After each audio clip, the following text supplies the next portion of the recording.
There we go. We are recording. Okay, good afternoon, anyone who might be interested. My name is Dawn, and I work at Atlantic Center for Independent Living, and we are today going to provide a workshop on communication style. I am here with my director. Hi. So, to compliment Don said, we are the Atlantic Center for Independent Living. We are a support center that assists all individuals with disabilities in Atlantic County, and this is one of our life skill workshops.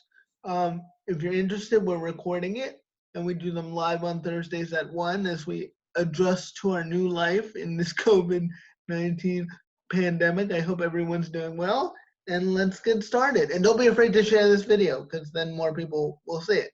Thanks. Okay, and by the way, your name is Donald. You forgot. Yes, I forgot my name. It's Donald, Okay. like the duck. We are entering new times like everybody else, so be patient with us as we find our way as well.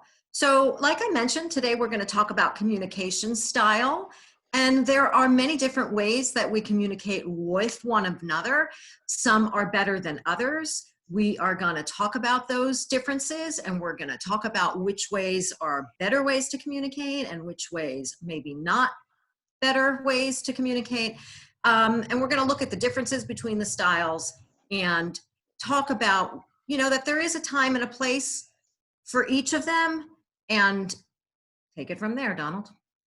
All right, let's go. Let's see. Oh, you got to hit the button, Don. Sorry, that's me. All right, so there are 5 types of communication styles: assertive, aggressive, passive-aggressive, passive, manipulative. And those are the 5 styles. And the most effective one that we try to go for is assertive. And we'll go to the next slide and talk about why that's the most effective. So, okay.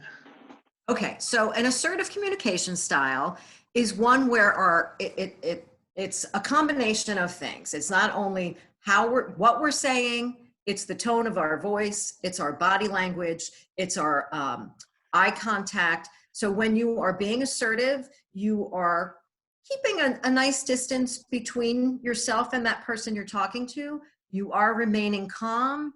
You are using words that are appropriate, and you are finding an inner strength that it might be difficult for you, but on the outside, that's what we're projecting. So it does say here that it is born of high self-esteem. It's the healthiest and most effective style of communication. It's somewhere between aggressive and passive, and we're going to talk about those communication styles. And when we are assertive, we have that confidence to communicate without games or manipulation. So we also know our limits, and we stand firm on not allowing somebody to push us or push back. So although it's the most effective, it can sometimes be difficult, and people tend to use it the least as a result. I agree, Don. People tend to use it the least, but it is the most effective, and we have to keep working to master it. Not only assertive communication style, I think, can be summed up best by taking into account your needs and being able to articulate them in a clear and respectful way, but also taking into account the needs of the other person or other people you're trying to communicate or negotiate with, without getting your needs stomped on. So you're being reasonable. You're being reasonable to both sides, both you and the other people. So you're self-reflecting. You're in control of your emotions. You're making your own choices, but taking responsibility for them too. Asking directly for your needs to be met. You're not, like Don saying, you're not playing games. You're being clear so people know what you want. You're being polite, but you're using good eye contact, good spatial control, good voice, and good posture. You're like I said, you're being a reasonable person, and really finding that balance between getting your needs met, but still respecting whoever you're trying to get your needs met by. I'm just going to pull that word self-reflection out for a second. Donald used that, and that's something that Donald and I talk about and try to implement whenever possible. It's always important to know what your role is in the situation, as well as what you're trying to get out of that situation. And that is self-reflection basics. But if we can do that, it really helps our communication style. And it helps us grow. It helps us learn, maybe I could have approached that situation differently. Maybe I could have negotiated that situation differently. That doesn't mean you are wrong, you're necessarily wrong, or you did something bad, but you can only control yourself. So you should look at what you're doing and how you can deal with the situation better after that situation is over and while you're in that situation. Okay. All right, so our next communication style is the aggressive style, okay? This is when people just want to win and they do not care what you're thinking or what you're trying to get from the situation. They just want it their way. So an aggressive person, their needs are most important. They feel like they have more rights than the other people or the other person and have more to say, and that what they're saying, as I said, is most important. It's not a great communication style because often it just puts people on guard and turns people off. So if I'm screaming and yelling to get my way, or if I'm getting all up in your space to get my way, if I'm not listening to what you're saying and it's all about me and not what the other person or the group of individuals are trying to say or what they want, people are just, they're going to stop listening. They might be afraid of you. They might walk away from you. They might not want to be around you anymore. Everyone has, I think, someone in their life that tends to have that aggressive style of communication, and it's not effective. So it becomes probably the least effective communication style.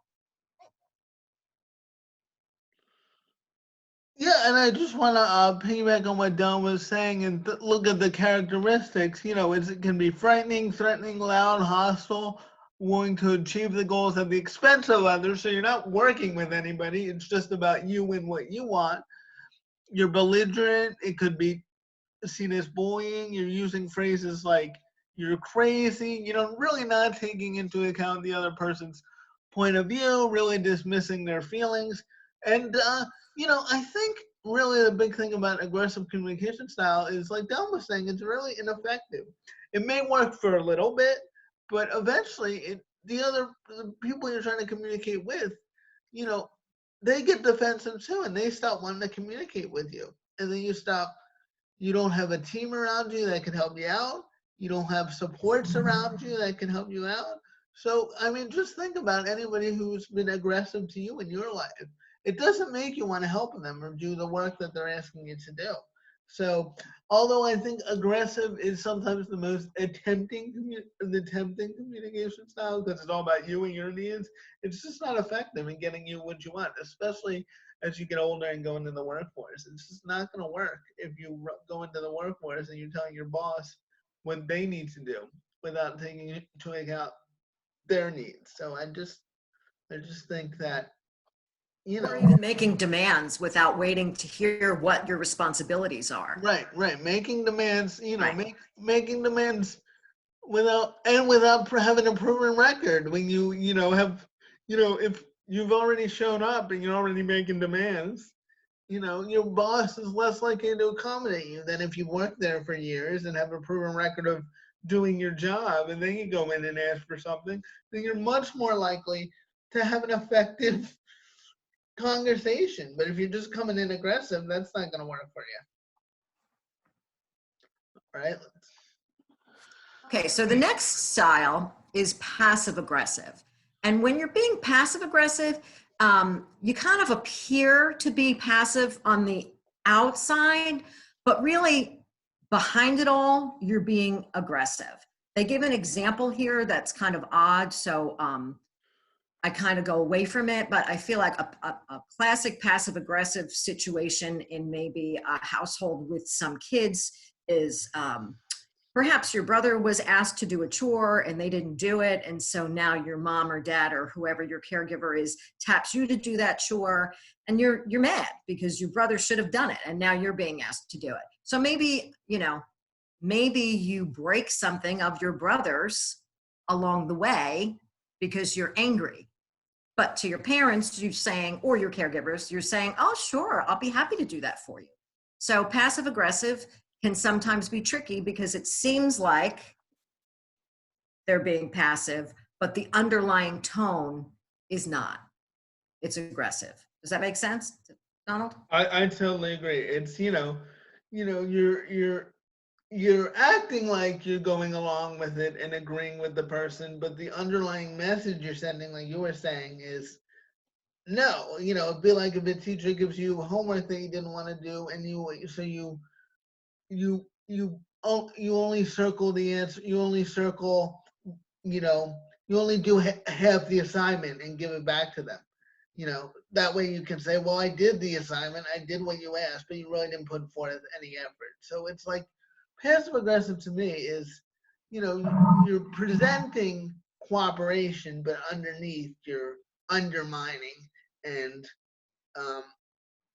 and hurting the goal of whoever you're working with or trying to negotiate with. All right, let's look at some of those characteristics. Yeah, I think that'll help too. So the characteristics is, again, indirectly aggressive, sarcastic. Sure, I'll do that for you. Complaining, you're sulky. Your language is very much, again, it's more about undermining. Maybe you're in a group or doing a group assignment, and you don't like the way the group is heading, so you're saying things like, oh, I don't like any of these ideas, but you're not offering any ideas of your own. So because to me that's kind of passive aggressive, because you're dragging your feet. You're saying, I'm here to work, I'm here to get things done, but you're undermining the group's ability to get things done by pouring water on everything without offering any ideas. Your voice is often sweet. Your posture, Don, I know you like the example standing with your hands on your hip. Um, like I said, you're presenting a little bit cooperative, but you're still underneath it all. You're being confrontational and angry and resentful. I think that's a good word for it too, resentful. And you can see that resentment. I think gossiping and that two-faced bullet is also a good way to look at passive aggressive. I mean, I'm obviously older, but I can go right back to high school or even as an older adult, people still, they might say one thing to your face and then go behind your back to others and say something else. So people can be really nice to you, but then when you walk out the door, they can say some pretty nasty things about you. Be real nice to you, get you to tell your personal information, and then they're gossiping about it. And then they use it against you. So that's a great example as well. All right, let's move on to the next one. Okay, so passive. And so when you're being passive, you're not being assertive, you're not being aggressive, you're not even being passive aggressive. Obviously, you are being passive, and that's about pleasing other people, avoiding conflict, and not really getting what you need out of either the conversation or the situation. You're always giving in to other people. And I think we all know individuals like that too. Maybe they can't make a decision. I feel like indecisiveness can be very passive because then you're not held responsible for that decision that you make. People who are passive always put other people's needs first. They believe they're more important and that they have a larger say and more rights in a situation. There's some characteristics and styles. Yeah, I think the passive style is, again, you're being apologetic. I think Dawn hit the nail right on the head when she said you're putting that other person's needs ahead of your own. You're not articulating what you want or what you need in a situation, You don't want to have any confrontation. You have difficulty taking responsibility for your decisions. I think that's another great example. By Don, you know, you're afraid to make a decision or contribute to a decision because you don't want to be held accountable maybe for a decision. So you're being so passive, you're almost avoiding um, making a decision because you don't want to hurt anyone's feelings or be held responsible. You're opting out of everything. I mean, and that can be very, very damaging to you because then your needs aren't getting met. Then you're not growing if you're not making decisions and holding yourself accountable. Um, you know, if you're always kind of the victim in the situation and afraid to say what you need, I think that really um, hurts your ability to get what you want in the long run. Important to note body language when someone is being passive. You know, they're not feeling confident, and you can really see it. They're not looking at you. Maybe their head is down. Maybe they're trying to make themselves look smaller. Perhaps they're just quiet. And the people who are with individuals that exemplify passive behavior, as it says here, sometimes they're exasperated because it's exhausting to be with an individual Right. or make a decision. If you have a friend or even a family member, and every time, even dinner, what do you want to have for dinner? And the answer is, I don't care. And you're always in that place of having to make that decision. It becomes not fun. It's like, no, I want to Well, know what you want. I think that's a great example because think of how that unfair that is. You're putting all the decisions on the other person. So they have to make all the decisioning. You're kind of opting out, taking any responsibility for anything. So I think sometimes people who are overly passive think that's a way of being nice, but I think it can be really unfair to, you know, whatever relationship you're in or a family member or a friend, if you're always giving, never contributing, and never asking for what you need. And there will come a point where you do want to ask for what you need, and that person may be really taken aback because it's like, oh, now you need something? Well, the other 4 times I asked what we wanted for dinner, you let me decide. So I think you got to be careful because I think it sets the tone for your relationships too if you're overly passive. Well, and it imbalances relationships because then Right. the person who is constantly having to make the decisions sort of puts themselves in this place of having the power. I'm used to making the decisions. Like Donald said, oh, now you know what you want like you never have before. So it's just another style that we want to be careful about. Okay, then we have the manipulative style. And this person, they're always angling, all right? They're always scheming and trying to figure out a way to get what they want out of the situation. And it says right here, manipulative communicators are skilled at influencing or controlling others to their own advantage. Their spoken words hide an underlying message of which the other person may be totally unaware. And we probably all know somebody who likes to manipulate, whether it's in conversation, whether it's in getting what they want for dinner all the time, whether it's in going where they want to go. If it's what do you want to do today? What do you want to, where do you want to hang out? Somebody who is good at manipulating is good at getting their way. So it leaves out the other individuals that are participating in the activity or in the family moment.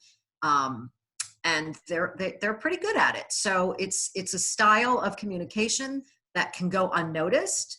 But I think once you realize you've been had, it might be something that comes through that self-reflection, like what happened in that situation, what was my role, I didn't get my needs met, why? I think we can figure that manipulator out, and then use a more assertive style of communication to continue that relationship. But manipulators can be tricky. I agree, they can be because manipulators are manipulators because they're good at it. They've been doing it probably for a while. They're deceptive, they're controlling of others in ways that I think I look at it as kind of pulling the strings. They're not they're influencing others, but they're avoiding accountability. they're making you feel bad, they're making you feel frustrated, they're making you feel resentful. Um, you know, it's like, you know, if you get something, a present for your birthday, and they come up and say, you know, I never get presents for my birthday, or, well, you're lucky you have a present. I wish I had that present, you know, to make you feel bad so they can get what they want. So watch out for that. You know, I always go back to kind of trust your gut and think about how a person's making you feel. You know, if a person's making you feel bad and you've done nothing wrong, then to me, that's key for, you might be around a manipulative person. If they're constantly avoiding responsibility, if uh, if they're making you feel, like I said, if they're making you feel guilty. So just really be on the lookout. And Don's right. It's sometimes a real learning experience, and sometimes the only way to learn how to avoid manipulative people is to have a hard learning experience. But, you know, I just think be careful. And also, if somebody, you know, is telling you something that's too good to be true, this is one of my general rules. It's probably too good to be true. So you know, be weary of that. If someone's telling you, "Oh, I'll do all your homework for you," but you don't have to give me anything, that's not gonna happen. Nobody's gonna do that. They're probably gonna ask. They're probably manipulating you into something so they can ask for a favor later and hold that over your head later. So, you know, be wary of it.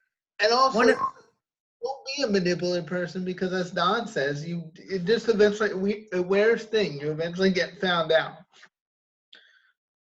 You were going to say something, Don? I was just going to highlight one of the characteristics is, and this is a good one that cries to get their way, you know, so you feel sorry for them. And it might be a bit dramatic, but I have seen it and it does in fact work. So that's just another style that sometimes that whole guilt thing like Donald was talking about. So if I started crying, you know, you want to do one thing, I want to do another, and then I start crying, well, I really wanted to do that today, and I know I'm acting really badly right now in that. But Mm. it is a technique to get your way, and that is a manipulative style. And then once it works, that manipulative person sees, you Yeah. know, I can cry and get my way. So, you know, you got to be weary of that. Oh, All right. So, is this, wait, is that the right one? Yes. no, Okay. you're right. Yep. This is you, Don. Okay. So the benefits of understanding the different styles of communication. Well, we discussed 5 basic styles, right? And I think we highlighted more than once that the best style is assertive, but it's also the most difficult because you need to come across feeling confident, knowing what you want to get out of the conversation or out of the situation. And it's not always an easy thing to do, especially if you tend to be more of that passive person. But it is all about your needs and meeting the needs of others without stomping all over them in an aggressive way or Or losing your needs. passive aggressively thinking they're getting their way, but really, you know, they're not, or manipulating it so that you get your way. So the first rule of effective communication is the success of the communication and the responsibility of the communicator. And again, I'm just going to use self-reflection one more time because it is one of the best ways when you step out of a situation to look back, understand your part, understand the other person's part. And just because you're the one self-reflecting doesn't mean you had nothing to do with the outcome that wasn't so favorable. Part of that process is understanding that maybe I could have done a better job of asking for what I need. Maybe I shouldn't have yelled. Maybe I should have spoke up. Maybe I wasn't clear. Maybe I wasn't clear. Maybe I should have given the individual a chance to think about what I was asking, or maybe I should have taken more time to think about what they were asking.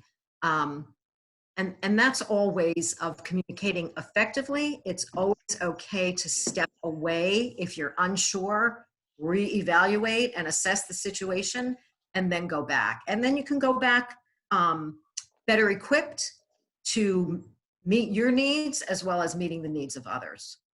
And I would say, I said this in the beginning, I think assertive communication, you have to constantly be working on it. So, don't be upset if things don't go your way and you're trying to communicate, but you don't hit that assertive sweet spot. It's something you're constantly building on and learning. So let's go to the next one. I think the next one might just be our, Oh just yeah, so that we have here for you. If you wanted to look up some stuff on your own, have at it. have at it. And Um, I would just say that communication styles are very important, especially, if you're a student watching this, because you'll encounter all kinds of people out there in the real world, and you're gonna have to learn how to navigate all kinds of people who can be aggressive, manipulative, and passive aggressive and passive. So learning what your communication style is and what you need to work on to get to that assertive part and what other people's are, will really help you out. That's why it's important. all All right. right. We're finished for this afternoon, and we look forward to seeing everyone next week for our next communication style, which I believe is negotiation. And don't be afraid to share this recording. Thank you. Thank you, everyone. Bye. Bye.